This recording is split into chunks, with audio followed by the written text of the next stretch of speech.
kari ayam. Ini kita letak dalam ni untuk kita perap daun kari, bawang putih, bawang merah, halia dan kunyit.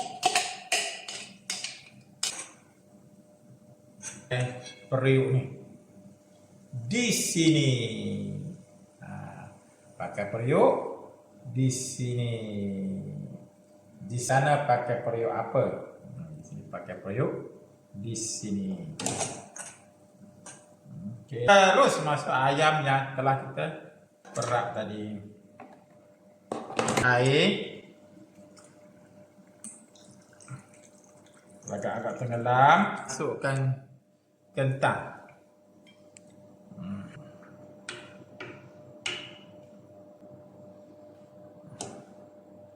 Tutup sekejap.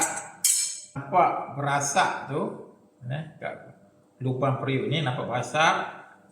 Kita buka periuk dia, kan? Kari yang balance lagi tu. Kita kisar dia tepung cili kering yang telah kita. Kemudian kita letak 4 beradik. Kayu manis, bunga lawang, cengkeh dan buah pala kita letak.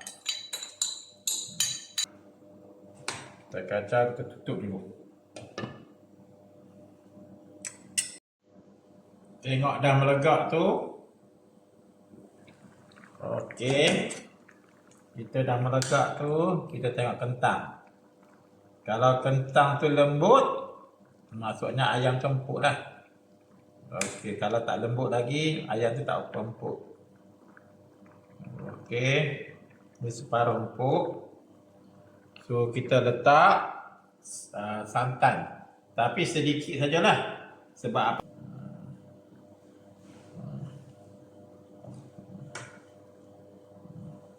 Bila dah letak santan, dia kena kacau